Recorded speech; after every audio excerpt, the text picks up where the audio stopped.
Ever ponder the importance of media on our mental health?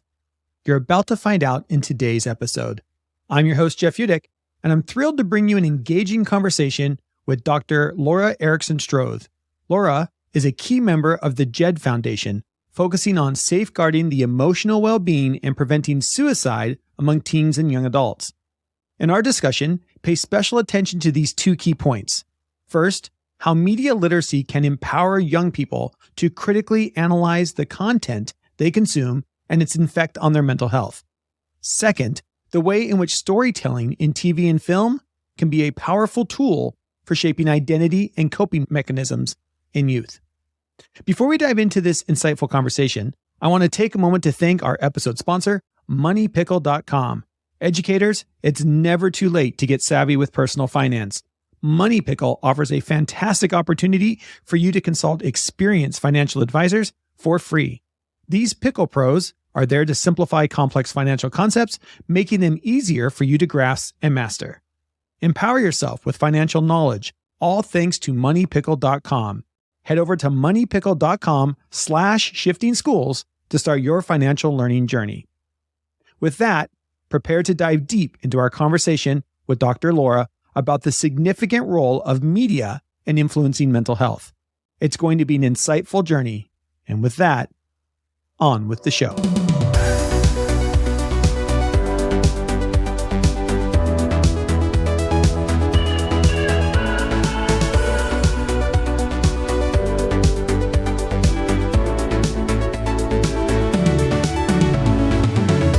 It's so great and an honor to be joined by Dr. Laura Erickson-Schroth from the Jed Foundation. Just to remind people, the Jed Foundation is a nonprofit that protects emotional health and prevents suicide for our nation's teens and young adults, giving them the skills and support they need to thrive today and tomorrow.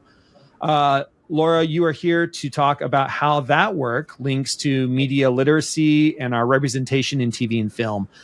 Let's get started by talking about what kind of effects do you think entertainment can have on young people's identity and mental health? Yeah, first of all, Jeff, thank you so much for having us on this show. I'm really excited to be here to talk about this topic with you because I think media can have such a tremendous effect on young people. You know, storytelling is how people have been passing along information for all of human history. So we know that it's effective. It's how we pass things on for generations because it's so engaging. And I think specifically around mental health, it can do a few different things. You know, one is reduce shame, prejudice, secrecy, by talking about mental health accurately and openly. It can encourage more compassion and understanding for when people are going through things. Can help change narratives that aren't helpful about mental health. Things like mental health being only about struggle, when really mental health is a continuum from struggling to thriving. It's part of all of our lives. Media depictions can inspire young people, can model ways that they can be proactive about their mental health, ways that they can care for each other, and ways that adults can be there to support them and they can be there to support each other. So, seeing a character on TV struggle with a mental health issue or have suicidal thoughts, that can allow young people to understand what they may be feeling and find a name for it. And responsible storytelling can also show a viewer it's okay to talk about things like suicide. We know that data tells us talking directly about suicide, asking someone if they're thinking about suicide can actually bring relief and increase the likelihood that they're going to seek out help. And then dialogues on TV or in movies can really show parents, other adults, also young people, how they can initiate difficult conversations. And positive stories can provide hope. So stories have the power to show young people suicide is preventable. There are resources that are available. They're not alone. And storytelling, actually, I think the other thing that's really important is that it can increase positive representation for young people, and that boosts their mental health. So LGBTQ youth, youth of color who historically haven't seen themselves authentically represented. I'll give an example, which is that we did a panel with the TV Academy in the spring, and one of the panelists was Nupur Agarwal, and she's the SVP of Social Impact at MTV. And she talked about watching the show Never Have I Ever. Have you seen that show? She said she realized that before before that show, she'd never seen a Southeast Asian woman in therapy on a TV show or in a movie, and how much that meant for her and how much it would have meant for her as a teenager to see that. So I think the power of storytelling is its ability to push people to think differently. And that's why Jed has been working with the entertainment industry. I think it's now for over 17 years.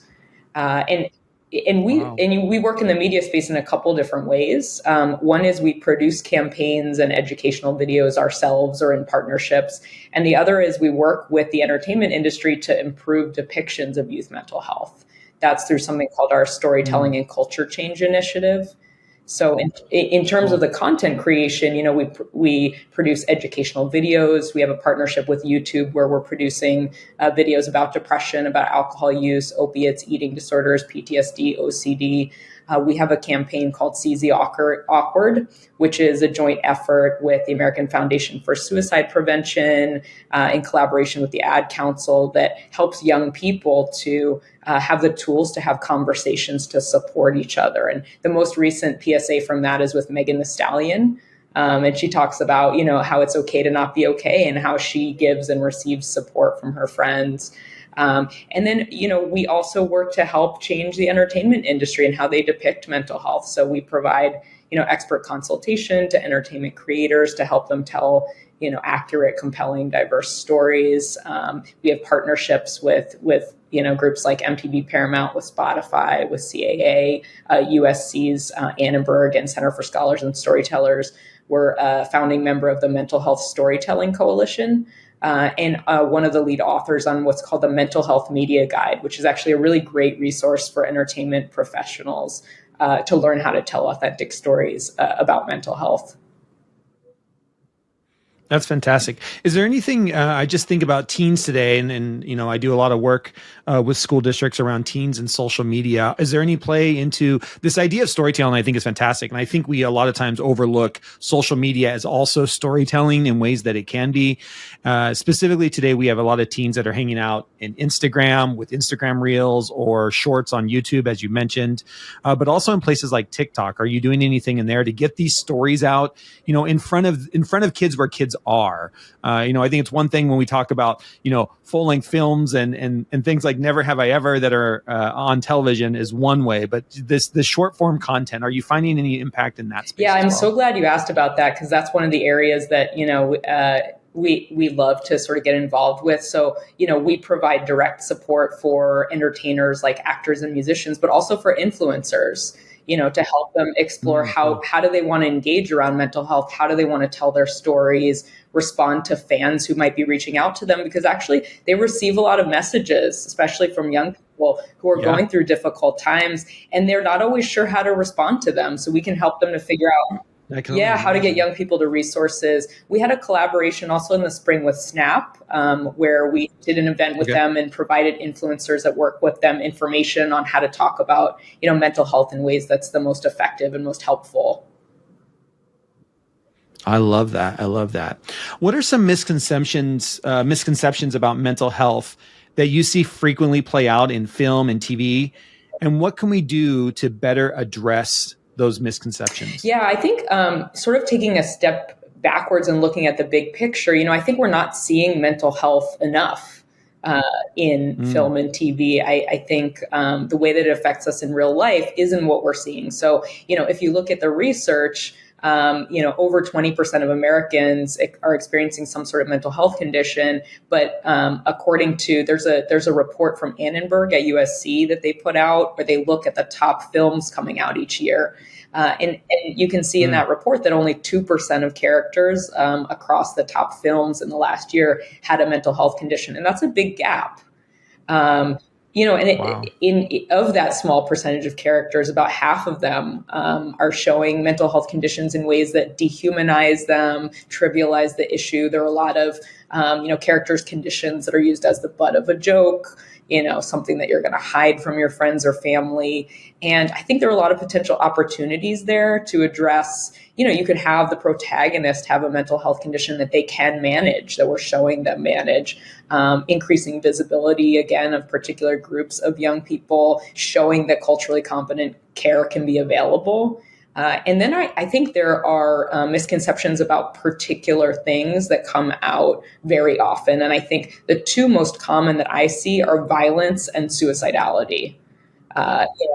In terms of violence, there's this misconception that people with mental health conditions are perpetrators of violence. And again, you can look at Annenberg's study, and over 70% of characters with mental health issues shown in the top films over the past year were perpetrators of violence. Over 70%, and we know from research that people with serious mental illness are much more likely to be victims than perpetrators of violence. But that's not what we're seeing, in film and on TV. I worked in psychiatric emergency rooms for many years, and I saw, thousands of patients that had psychosis, which is probably the type of mental health condition the public is most afraid of. And I think it's because there's mystery around it and people aren't really sure what the symptoms are, but once you get to know people with psychosis, you understand that, almost all of them are struggling to kind of make sense of reality, and they're really not looking to harm anyone. And they're often more scared of what other people are going to do to them. And like I said, the research shows that they're much more likely to be victimized.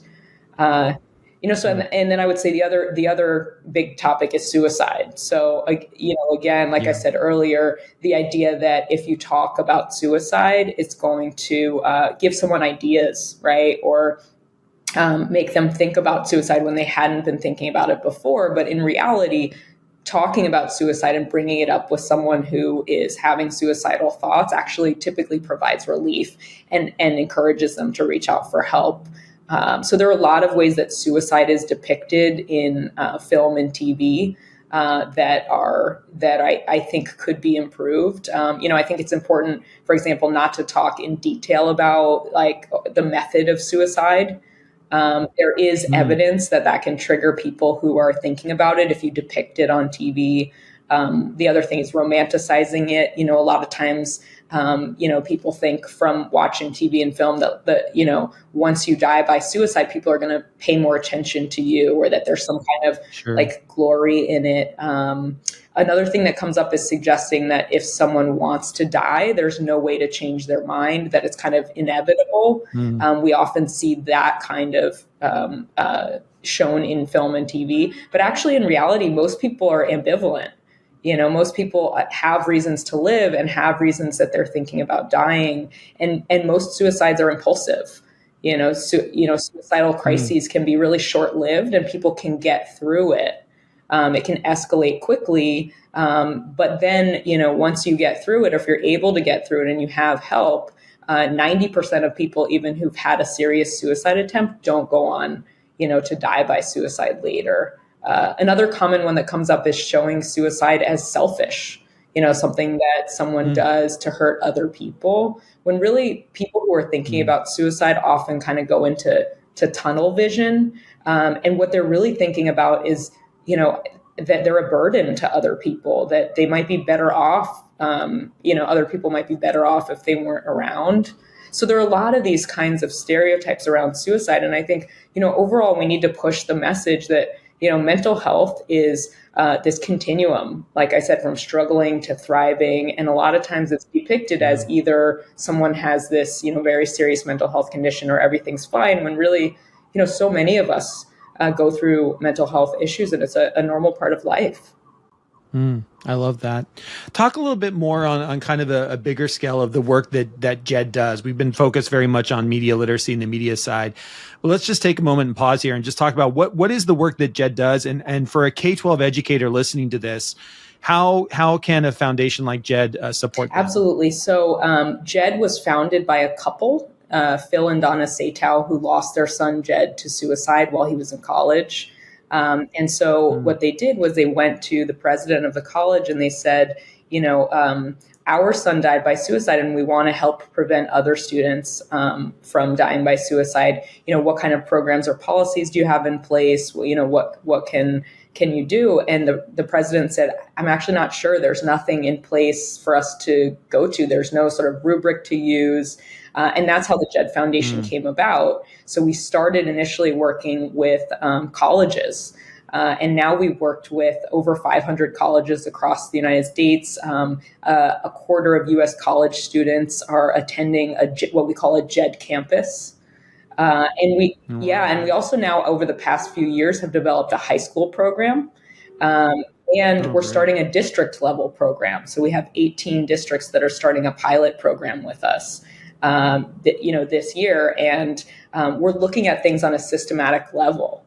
We're starting to think about how do you make changes from a district level that are going to affect young people and improve their mental health and decrease the likelihood that they're going to die by suicide. And the way that we do that is using what we call our comprehensive approach. So this is based in research where we've looked into what are all of the sort of target areas that research shows us can positively affect youth mental health and prevent suicide. And so what we do is we go into a school, we meet with a team that they've created. And first we do surveys of the students, we gather important information from the administrators, and we figure out where are they starting from. And then we help them to put together a strategic plan that they can follow. And we work with colleges for 4 years and we work with high schools for 3 years to, once we've identified those areas in that strategic plan, to help them to figure out how to, carry that out. Wow. That's so great. I love that. I love that we're getting support, especially for high school. I think it's a great place to start. I mean, we know we need the support K-12. And I love that you're starting to roll out a district level support of looking at, the whole child from the moment that they come into our care within, public education or inside our schools. How are we supporting kids with their mental health, through life? I mean, because we know that, educators in a school district can see, you get 12, 13 years with a child. There's a lot of impact that you can have on a student's life as well. For our listeners who want to perhaps point students or families to media that has a positive representation of mental health, can you give us some examples or two and maybe tell us what you are looking for in positive mental health representation inside of media? Yeah, I have a few favorite shows. So, I'll mention a couple of and things that I'm seeing in those shows that I really love. So one show that I'll bring up is called Wolfpack. And actually, our senior media consultant, Courtney Knowles, was advising on this show as they were developing it. It's this supernatural show, where the world is kind of falling apart. And so you wouldn't necessarily expect that would be the place where you would see sort of these great depictions of youth mental health. But I think it does a couple of really good things. One is it shows a teen boy with an anxiety disorder. And most often it's girls that are depicted with anxiety disorders. And so I think it normalizes that. And then it sort of also demonstrates on screen for young people that there are skills they can use to manage their anxiety. So there's this great scene where the main character, his name is Everett. He teaches one of the other characters named Blake how to do this thing called lion's breath, which is this breathing technique that helps with anxiety and to cope. And it's a fun scene because she's, he says it's lion's breath. It comes from yoga. And she says yoga, you want me to do yoga when the world is falling apart? And then she tries it and she finds it so helpful and she does it again later. So I think, sort of creating these depictions and then, there's memes going around that people are sending around about her doing lion's breath and kids sending them between each other. Another show I love is Never Have I Ever, which I already mentioned, but I love that it's a show where these characters aren't just stereotypes. They're young people that come from all these different backgrounds, and they're engaging in talking about mental health the main character is, Southeast Asian girl who's in therapy with a Black therapist who's a really good therapist, which is important because we see these trends in youth shows depicting health professionals as out of touch or unable to help them. And we really need to create those depictions of, wow, you really could find someone who could sort of be there for you. And then the last show I'll mention is Heartstopper. I'm completely in love with this show. I can't talk about it enough. I think what I like most about it is that it takes all of these tropes about, what you need to do to make a show entertaining, and it kind of turns them all on their head. And it shows us that, real human connection can be just as exciting as these sort of contrived scenarios. So, almost every show has a scene where someone, has a misunderstanding with someone else. And the whole episode is about them, you're kind of like screaming at the screen, like, just talk to each other, right? and in this show, they actually talk to each other. Which I love, and they do that while they're talking about like these two high school boys who meet and they fall in love with each other. One of them's getting bullied. The other one's like the captain of the rugby team because this is taking place in the UK. And they show, accurate depictions of things like eating disorders. One of the boys has an eating disorder, accurate depictions of bullying and how that affects a young person. So I think there are shows that really get things right. And the more of this kind of work we all do, the more I think we're going to see that. And we're going to have like, a real lasting impact on young people and how they think about mental health. I love that. I love that. I can tell you're passionate about the work you do. What's it like working for an organization like Jed that's making such a positive impact in the world, and especially with our youth today? Yeah, I find it so fun. You can hear it in my voice. You can see it because we can see each other. I just think it's so interesting to be able to take something that, I know about from doing clinical work and apply it to this area where maybe there isn't that much conversation about mental health. And people really invite us in. They want to know what's going on. What happens when a young person has this kind of thing? How do they get connected to help? What is the kind of help? And so it's fun to actually, educate people and make sure they know about this and that it, gets translated into media. I love that. I love that. If people want to learn more about you, reach out to you, learn more about the Jed Foundation, what are some ways that they can do that? Yeah, so we're at jedfoundation.org. And if you want to find our storytelling and culture change initiative, it's just jedfoundation.org/jedstorytelling. Anybody who's interested in this field, I would suggest checking out the Mental Health Media Guide. Or also Seize the Awkward. I think especially for young people, the Seize the Awkward campaign is specifically for them to learn how to connect with each other and support each other. So thank you so much for having me. Yeah, well, thank you for being here. And we will make sure that links to all of that are in the show notes along with your bio so people can reach out to you through the Jed Foundation as well. Dr. Laura, thank you so much for spending time with us today and talking about this and really focusing in on how media can really play a part in students' lives. Thank you, Jeff.